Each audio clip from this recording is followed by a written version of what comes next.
ज्ञानञ्जनशलाकाय चक्षुरुन्मिलितं येन तस्मै श्रीगुरुवे नमः। श्रीचैतन्यं मनोभीष्टं स्थापितं येन भूतले स्वयं रूप कदा मह्यं ददाति स्वापदान्तिकम्। वन्देऽहं श्रीगुरु श्रीयुतापदकमलं श्रीगुरुं वैष्णवांश्च श्रीरूपं साग्रजातं सहगना रघुनाथान्वितं तं सजीवं साद्वैतं सावधूतं परिजनसहितं कृष्णचैतन्यदेवं श्रीराधा कृष्णपदान् सहगना ललिता श्रीविशाखान्वितांश्च। हे कृष्णा करुणा सिन्धु दीनबन्धु जगत्पते गोपेशा गोपिका कान्ता राधा कान्ता नमोऽस्तुते। तप्त काञ्चन गौरांगी राधे वृन्दावनेश्वरी वृषभानुसुते देवी प्रणमामि हरिप्रिये। वंशकल्पतरुभ्यश्च कृपा सिन्धुभ्यैव च पतितानां पावनेभ्यो वैष्णवेभ्यो नमो नमः। जय श्री कृष्ण चैतन्य प्रभु नित्यानंद श्री अद्वैत गदाधर शिवासादि गौर भक्तवृंद।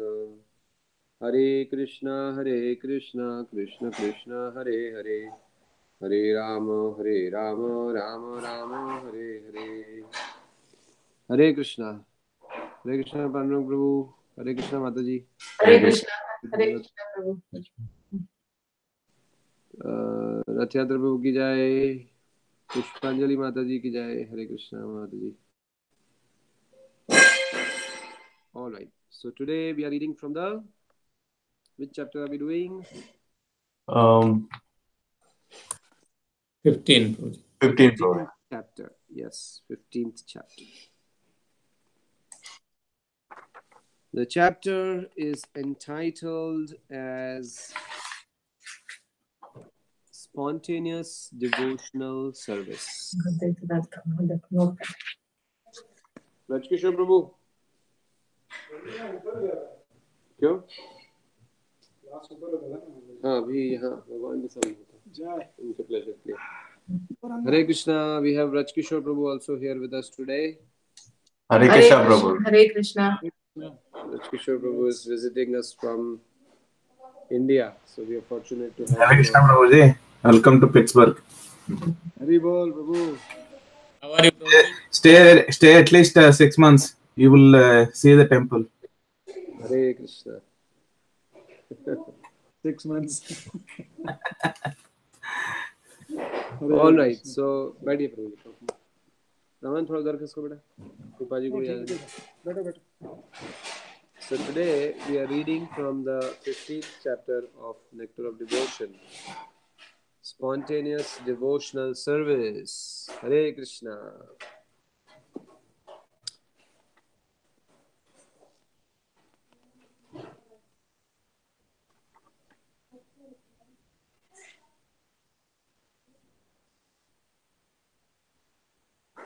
ये शेयर कौन कर रहा है स्क्रीन? मनी प्रभु। अच्छा।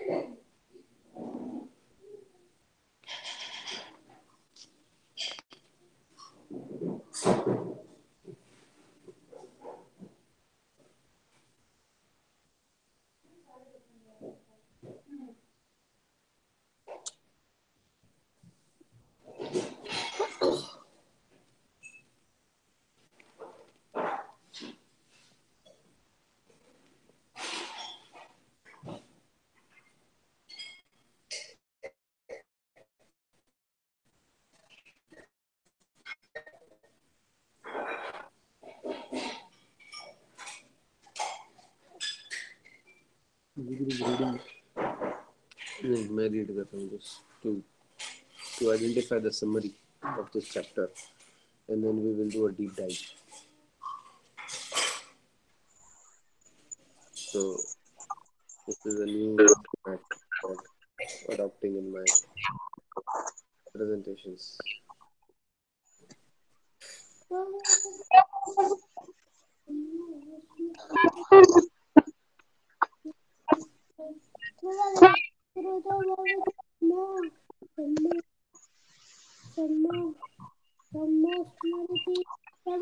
Hey Krishna. So basically today we are going to learn in this chapter, which is basically the title itself. Hare Krishna. Audio problem. Hare Krishna. Yes. There is some audio problem in between sound. Is it okay now? Yeah, Prabhuji, I can hear you. Okay. Ah. I'm seeing some getting echo. Can everybody mute themselves? Can you mute Prabhu? Mani Prabhu, can you mute everybody except? Yeah, Prabhuji, I muted everybody. I think, Prabhuji, we can hear you. Yeah, now it is good. Now it is good. Yeah. So basically, as the title of the chapter suggests, spontaneous devotional service, right? Which is the term for that in Sanskrit is Raganuga Bhakti, right? Uh, so today's discussion will be around this particular topic. So the things that we can expect to learn today is that what is spontaneous devotional service, right? What are the two categories of spontaneous devotional service? One is sensual attraction and other one is relationship. And then within that, we are going to learn about the core property or core characteristic of spontaneous devotional service, which is constant remembrance of Krishna, right? So we will discuss about the gopis in a favorable way. We will discuss about Kamsa in an unfavorable way, right? So uh, that we will be discussing today uh, on a very, very high level. All right. So that's the subject matter for discussion. So first thing uh, that immediately comes to our mind, or most of the times we when we talk about spontaneous devotional service, or when we talk about uh, Raganuga Bhakti, is we immediately remember or we give an example of Brajbasis, right? The devotees, the residents of Vrindavan, right? So that becomes a very clear example. That comes as a very clear example in our mind, saying that, oh, okay, Brajbasis were in Raganuga Bhakti, right? So Prabhupada explains that one who is at the level of Raganuga Bhakti or spontaneous devotional service, such a person has already passed all tests of regulative principles in their previous life. And as a result, they are now elevated to the position of direct association with Krishna as his dear friends. Right? So, what that means is that the progressive path of bhakti is that one engages in sadhana bhakti, which is regulative principles of devotional service. And then by engaging in sadhana bhakti, one may eventually attain the platform of raga anuga bhakti. So there are two types of devotees. who attain the platform of Raganuga Bhakti. One is, what are the two types of devotees? Who attain spontaneous devotional service, Raganuga Bhakti.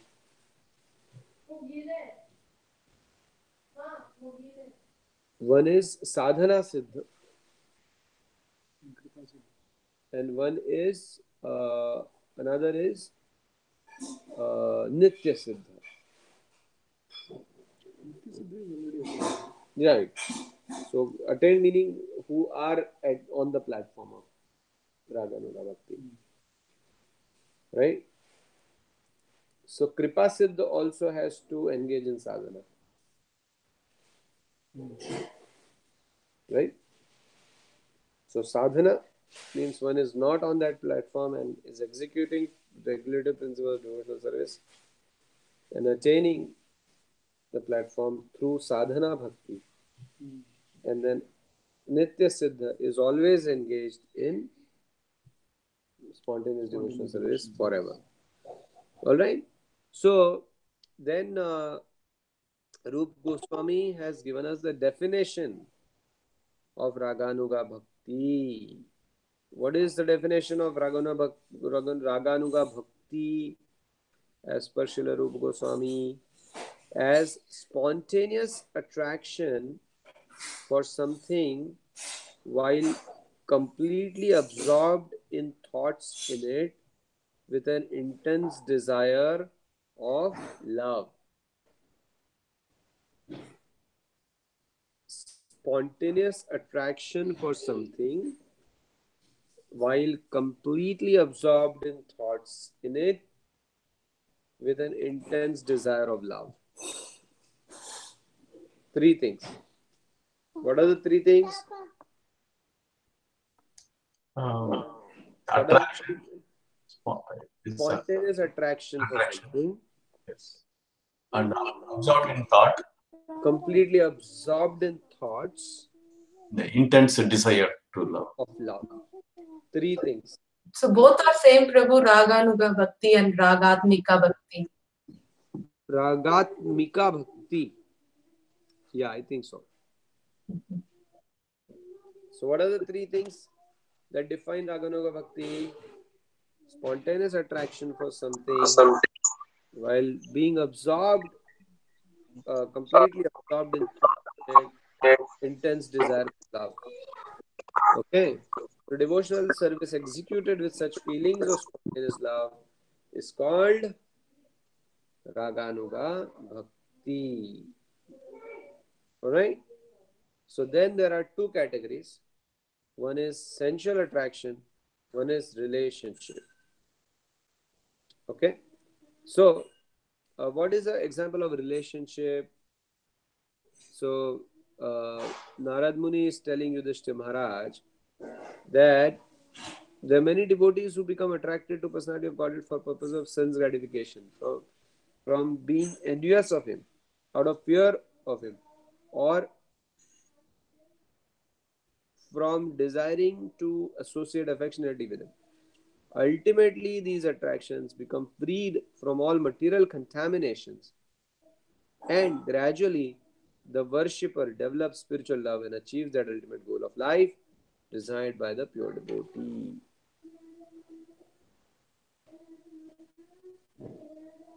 So, the gopis are considered to be engaged in Raganuga Bhakti in the category of sensual attraction. Alright? And Kamsa was attracted because of fear. Shishupal was attracted of envy. And the Yadu, members of Yadu dynasty, due to family relationship. Right? All of these different kinds of devotees have a spontaneous attraction for Krishna in different categories, and they achieve the same desired goal.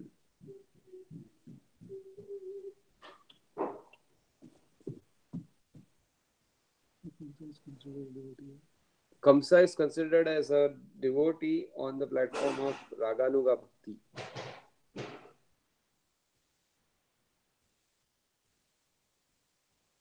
So, but one point that actually Prabhupada is clarifying here,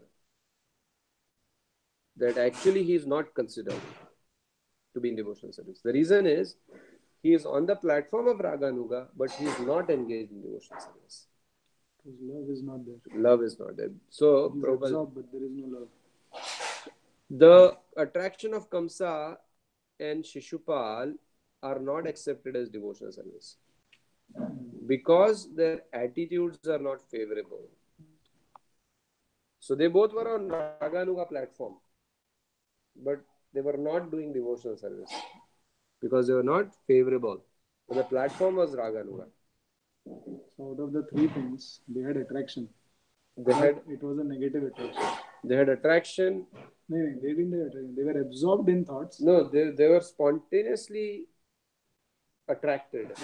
And they were absorbed in thoughts, but no love. But they did not have any love. Right? So basically, that is being clarified by Srila Prabhupada. So again, the point remains, what are the three things? Spontaneous attraction while being absorbed in thoughts and intense desire for love. Right? And under that category is sensual attraction and relationship. Yadus are relationship, sensual attraction is gopis. Right? So now, but sometimes there's a confusion that how come gopis and Kamsa achieved the same goal? They both attained Krishna, right? So Prabhupada explains that they actually, in one sense, did not achieve the same goal. Kamsa and Shishupal attained mukti, they attained liberation, right? But liberation is different from bhakti. Bhakti is to Bhagwan, liberation is in the impersonal Brahma Jyoti. Alright, so one needs to always understand that yes, remembering Krishna is so powerful that it can actually award one liberation. Right? But when remembering Krishna is done in a favorable way, in devotional service, then one actually gets the association of Krishna. So Prabhupada explains, Kamsa and Shishupal attained to absolute truth, but they were not allowed to enter Golok Vrindavan. So that is the thing. Alright? So generally those who are impersonalist and inimical to the Supreme Personality of Godhead get entrance only in the impersonal Brahman. So they have to, from that level, they have to engage in favorable devotional service to enter the spiritual world. What category does Hiranyakashipu? Enemy. But of course, the point about Hiranyakashipu and Hiranyaksha is that they were associates of Krishna at Jai Vijay. So that was a Leela that was happening. And as a part of the Leela, they actually became enemies of Krishna. They were completely absorbed, right? But the idea is that they were absorbed in Krishna in a negative frame of mind, not in devotional service. So technically they should be actually getting only liberation, right? But because they are associates of Krishna who are actually sent by Krishna, so after attaining that liberation, they were reinstated in their original position. In case of Hiranyakashipu, he also had the advantage of Prahlad being his son. So Nrsimhadev ने special consideration भी दिया Hiranyakashipu. Yeah. Because when he asked Prahlad, what do you want? The only one thing that Prahlad Maharaj asked was that if he could, forgive his father and... Yeah. So intervention of devotee is a big game changer. So ideally जो उनको सिर्फ मुक्ति मिलनी चाहिए थी, because of Prahlad Maharaj's prayers. No, so basically Prahlad Maharaj's prayers or a devotee's prayers, they create favorable opportunity for that person to engage in devotional service. So the prayers of devotees will give us opportunities. They won't do the work for us. Not the perfection. Right. Ultimately, one has to go through regulative principles of devotional service. There's no shortcut. Unless one is an associate of the Lord, like Hiranyakashipu or Hiranyaksha. They were associates of the Lord. So they were coming in as special actors. So that's why they didn't have to perform devotional service, a regulative principle of devotional service. They were on Raganuga platform. So these example of Hiranyakashipu and Hiranyaksha is slightly misleading.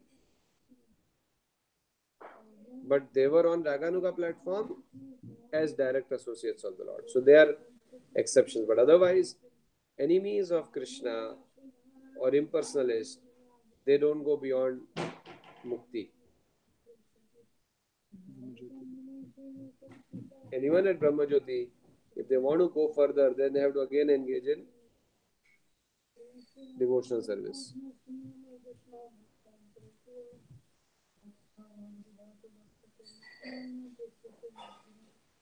So, this is the thing, right? Then, two categories. What are the two categories? Sensual attraction and relationship, right? So, basically, Prabhupada explains the lusty attitude of the gopis does not refer to any sort of sex indulgence. Srila Rupa Goswami explains that this lusty desire refers to devotees' particular attitude of association with Krishna.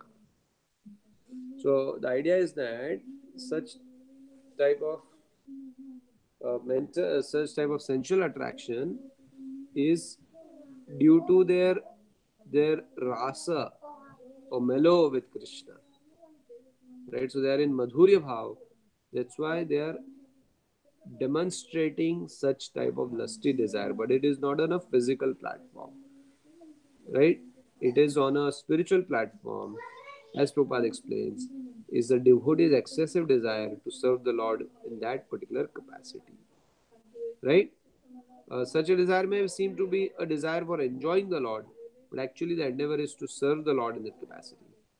And that's why it's called as Madhurya Bhav, devotional service in Madhurya Bhav. The Madhurya Bhav is uh, not excluding devotional service. It is including devotional service. So that's why devotional service in Shanta Bhav, devotional service in Sakya Bhav, devotional service in Vatsalya Bhav. So each of these bhavs, the devotional service is being rendered. So in Madhurya Bhav, devotional service is being rendered. Right? So the gopis are demonstrating lusty desire to serve Krishna in Madhurya Bhav. Their aim is not one of sensual enjoyment on a physical platform. Their goal is to give pleasure to Krishna. Right? So that's Prabhupada concludes that by saying that this may appear to be desire to enjoy the company of the Lord, but actually it is spontaneous love. Serving Him by assisting in managing the transcendental cows. So then, of course, more Prabhupada elaborates sensual attraction further to explain that that the gopis did not want anything of their own. They just wanted to please Krishna, right? So again, Prabhupada is clarifying it's different from the sensual attraction on a material platform, right? And Prabhupada gives example of Uddhav, saying that, Uddhav, that's why he desired to follow in the footsteps of the gopis. Chaitanya Mahaprabhu was a sannyasi. He was worshipping the gopis, right? Uh, Great Sukadev Goswami, he very carefully gives example of the gopis, right? In fact, it is explained that Sukadev Goswami did not go in much details, and in fact, he never mentioned any name of the younger gopis. He only mentioned the name of Yashodamai, right? And then he slightly tries to talk about Radharani, but he doesn't go into the details, right? So these personalities, they are basically teaching us and explaining that this is not something on the mundane material platform, right? So Chaitanya Mahaprabhu, he says, Gopi Bhartur Patakmaloy or Das Dasan, right? That I am not a sannyasi, I am not a vanaprasthi, I am not a grahastha, not a brahmachari, right? I am none of these designations. And who am I? I am Gopi Bhartur Padakmalayor Das Dasa Anudas, the servant of the gopis, right? So Mahaprabhu, who was such a renunciate of the top, tall order, right? Top order, he would not desire to become a servant of the gopis if that was on a material platform, right? So we must be very careful in understanding the sensual attractions, Raganuga Bhakti on sensual platform. That it is not on material platform, number one. Number two, it is a specific mellow that that particular living entity is exhibiting to give pleasure to Krishna, right? So it's seva, rendering devotional service. The mood is of service in that capacity, right? So that's how one understands that type of Raganuga Bhakti. Spontaneous, loving, devotional service. This is a very, very elevated subject matter, and basically most of us may not even understand because it's just words. We're just talking. It's very theoretical, right? It's only theory for us. But what we want to do is we want to appreciate that is the ultimate goal, and that by following in the footsteps of gopis and aspiring for such type of level of surrender to Krishna, with with that aspiration, we very sincerely engage in our sadhana bhakti. So that is why this is being discussed. That's our aspiration, but it must enhance our sadhana bhakti, right? To educate us, right? So that's basically the purpose. All right. So everybody good? So what is the definition of spontaneous devotional service, Raganuga Bhakti? What is the definition? What are the three things that define? Spontaneous attraction, completely absorbed in the thoughts, and desire of love. desire. Intense desire, right? And then what are the two categories of Raganuga Bhakti? Sensual attraction and Relationship. Who are the devotees in the category of relationship? Kamsa and Shishupala. Relationship. No, two. Sorry. Yes. Who are the ones in relationship? All. Brajavasis, Prabhu. Brajvasis, the members of Yadu dynasty, right? They were related to Krishna. Who are the devotees on sensual platform? Gopis. Gopis, right? And then is is Kamsa and Shishupal, are they also on the platform of Raganuga? Yes. Yes. But are they devotees? No. Why is it so? They don't have love for Krishna. Inimical to Krishna. They do not have favorable attitude.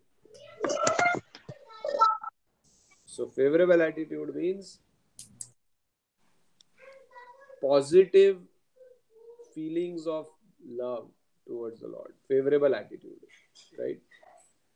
So that's why. So what was that? What is the destination of such Raganuga people? Brahmajyoti Prabhuji. Brahmajyoti. Right? Brahmajyoti. Why is it so? They got mukti. Yeah, but how are they getting mukti? Because Spontaneous thinking. Yes, because they're constantly thinking about Krishna. So just thinking about Krishna gives one liberation from the material world. Right? So what if one wants to go from Vrindavan? you can hear you properly. Again. What is that? How can one go from Brahmajyoti to Golok Vrindavan? Krishna's become Krishna's associate. Bhakti. Bhakti. By engaging devotional service. Right? By engaging in devotional service. Prabhuji, one can fall down from that position also. No? Yes, one can fall down. In fact, one will fall down for want of activity. Right? Then how is the sensual attraction explained? What is the difference between sensual attraction of the gopis versus material sensual attraction?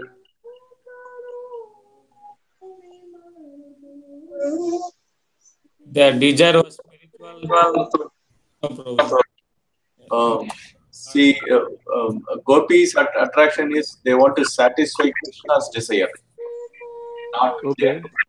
But mundane is they want to satisfy their desire first. Okay. They want to serve. Past all the creative principles. What is that? They have passed all the regulative principles test and all. They are beyond that. They've passed, yeah. But what are the two things we discussed about sensual attraction?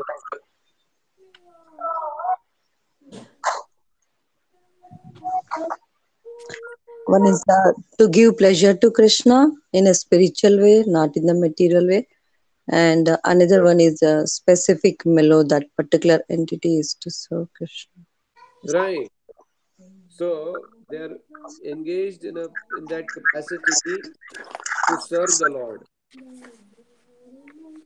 Right? So the point of service is very clear. That in that mellow, by demonstrating lusty desires, right? They are demonstrating conjugal bhava, conjugal rasa, conjugal mellow, madhurya rasa. And in that, their goal is to serve Krishna. Right? Their goal is to serve Krishna. So that's, one has to always understand. And how can we derive that such sensual attraction was not on material platform?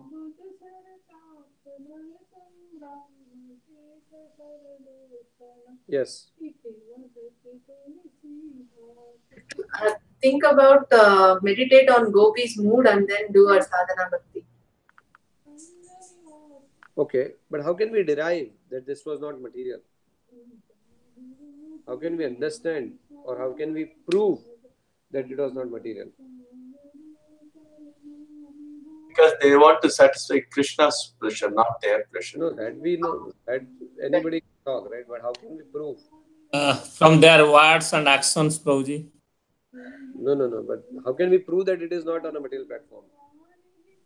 Yeah, if we know what they have done for Krishna. No, but again, how can we prove that it is not on material platform? It is on spiritual platform. They could have done for Krishna on material platform. How do you know? We don't know. We were not there with gopis. Prabhuji, it is because probably it is due to selfless service and No, but again, the point is selfless service is there, but it could have been on material platform, right? yeah, but the problem is in the material platform, the happiness and the distress is always limited. But on the spiritual platform, the happiness is not Yeah, but limited. we don't know, right, what happiness they were experiencing. We don't know that.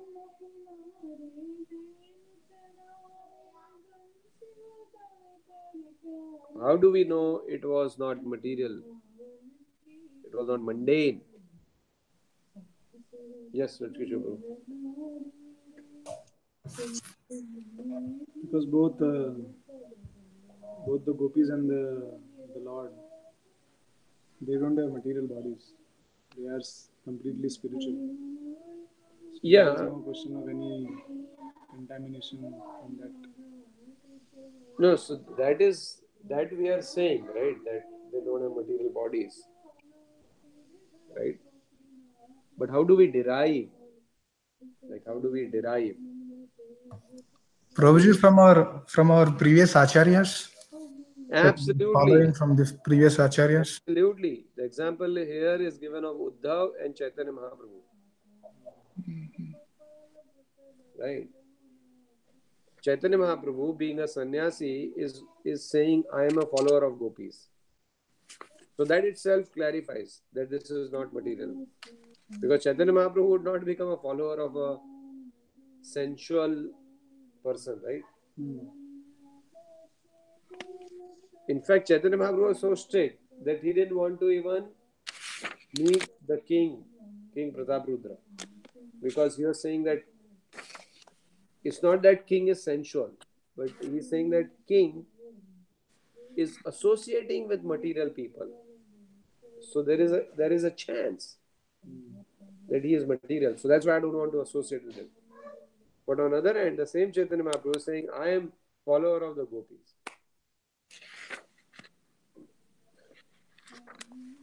Means there is like absolutely no trace of any materialism in gopis. Otherwise, it would be a big contradiction. Example of Sukadeva Goswami. Sukadeva Goswami was, he would see a tree and he would see a naked woman and he would find no difference between the two. He was so pure. But then we see same Sukadeva Goswami talking in Srimad Bhagavatam, the sensual activities of gopis in Krishna. Prabhuji, also another pastime, Prabhuji, where Sukdev Goswami is walking on the banks of the river and he sees the woman. I mean, the woman will not cover their dress. Right. So that's how elevated Sukadeva Goswami was. So from the examples of acharyas, we can understand that this was not material. This was completely on the spiritual platform. Right? But then why are we discussing all this?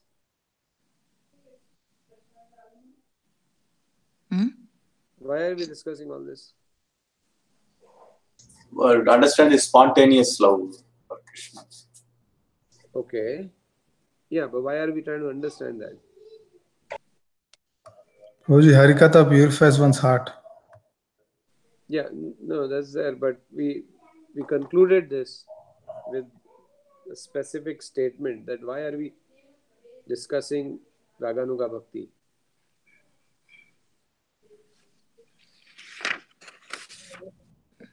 Damodarati Mataji mentioned that. So we get into the mood of, understand the mood of gopis. Yeah. And meditate on that and then do our sadhana. Absolutely. This is, we are not reading this to now say, okay, now let's get on Raganuga Bhakti. We cannot. We are not on that platform, and we probably do not know how many lifetimes we may take to be on that platform. But by understanding this, we take this Raganuga Bhakti and put it on the altar of our aspirations. This is the bhav that I want to develop for Krishna, that I am continuously remembering Krishna, that I am drawn, I am attracted towards Krishna, that I am constantly thinking about Krishna, and I am constantly, harboring or cultivating love for Krishna. That's the platform I want to reach. But I cannot behave in that way. But that's the platform I want to reach. And in order for me to reach that platform, let me engage very strictly in my sadhana bhakti.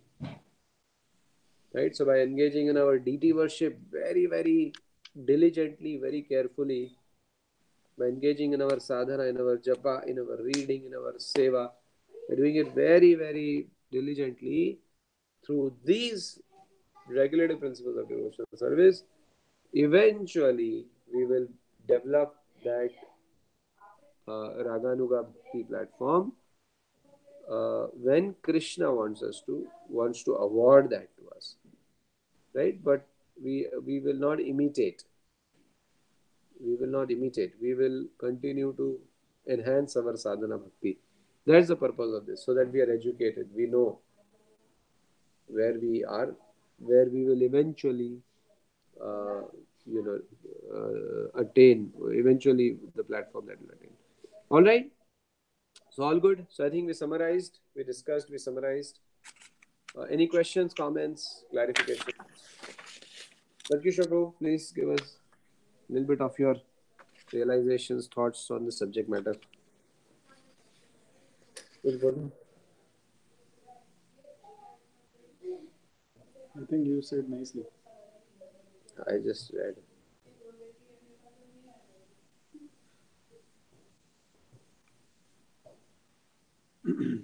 Let devotees ask questions. Any questions? Anyone has any questions? Prabhu, last paragraph I missed, maybe I missed that. What is the Kubja Prabhupada explained about? Yes, Kubja was the hunchback woman whom Krishna and Balaram met in Mathura. Yes. As they were before they went to the Kamsa's arena. Yes. And Kubja was a hunchback. But when she saw Krishna, she was in that Madhurya bhav. She wanted to give pleasure to Krishna by flirting with him. Right? So, her desire was almost mundane.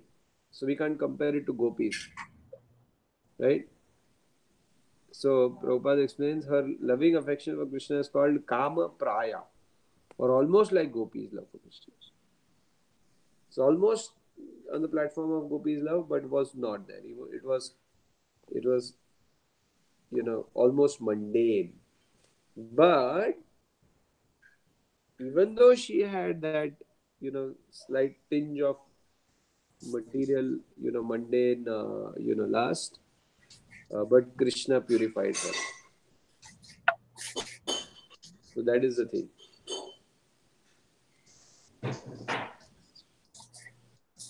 But that is not recommended. We are not Kubja Bhartur Das Dasa Anudas. Right? We are not the follower of Kubjas. We are the follower of gopis. Gopis are completely pure. Right? There's no tinge. So, but example is given. Why is this example given? Is that anyone who comes in contact with Krishna will become purified. Whether it is Kubja, Kamsa, Shishupal, anyone. Any contact with Krishna will give you a positive result. Any shape, form, way, any contact. Yeah. So Kubja had a desire to, mundane desire. Yeah. But then she also served him out of that desire. Yeah. Therefore, because there was service involved, she was Right. Krishna reciprocated with her. Right. Right. So contact with Krishna in a favorable way is what Acharya has recommended. Any other questions, comments? Prabhuji, Raganuga Bhakti, Ragatmika Bhakti, both are same, Prabhuji? Yeah.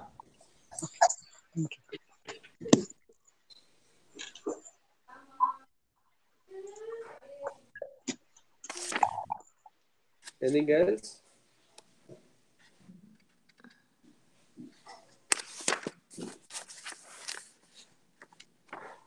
So, can one by one all of you quickly summarize what we learned today? First I summarized, now you summarize. Yes. Definition of Ragatmika Bhakti. Okay. One is spontaneous attraction to Krishna and completely absorbed, and then desire to serve. Intense for love. Intense desire of love. All right. Next. Ragana Bhakti is two categories. Sensual attraction is a relationship. Okay. Sensual attraction is how gopis example. Relationship is Rajavasis. Yadus. Yeah. Next. Kamsa and Shishupala, they're also in Raganuga Bhakti, but they don't have love for Krishna. Yeah. So they are on the Raganuga platform, but not Bhakti. Oh, Raganuga. Raganuga platform. But they're not on Bhakti because they don't have love for Krishna. And they attained Mukti, but Okay. not Bhakti. They didn't attain Golak Vrindavan. Yes. Next.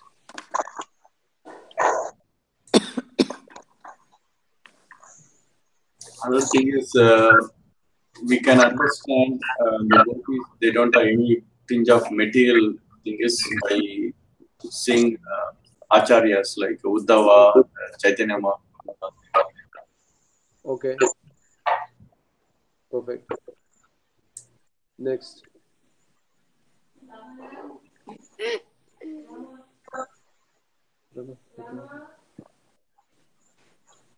How can we understand the sensual attraction of the gopis? It's in material it's in spiritual platform. Yeah, but why are they behaving like that?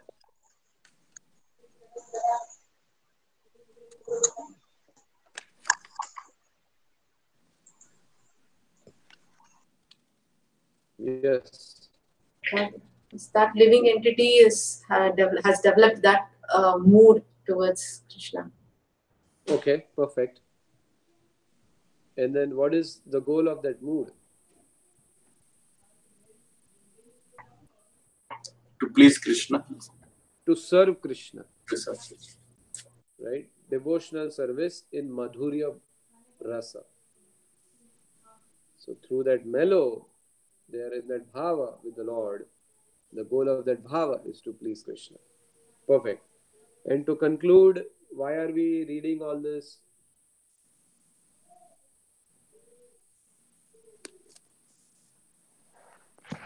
To think and do sadhana. Okay.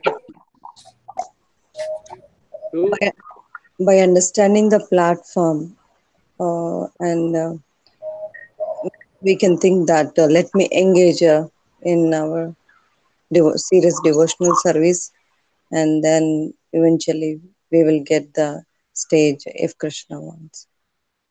Wonderful. Thank you so much. This was beautiful. We conclude the 15th chapter here. We have 3 more chapters to go. And then we will have our exam. And then all of you will hopefully become Bhaktistastris. Hare Krishna. Hare Krishna. Thank you very much for nicely explained, Prabhuji. Prabhu, any blessings you want to give? Ultimately. Pratyusha Prabhu, the stalwart Vaishnava in our movement, practice bhakti for over 2 decades now. My hope and desire is that I also can pass the exam someday. You already passed, Prabhu. So. No. Krishna Prabhu is very humble. He is very advanced in subject matter of bhakti. All right, so thank you all very much. Manchakalpadru Bescha Kripa Sindhu Bevacha Patitanam Pavanebhyo Vaishnavebhyo Namo Namo. Jai. Hare Krishna. Thank you very much, Prabhu. Dandavat Pranam. Dandavat. Hare Krishna.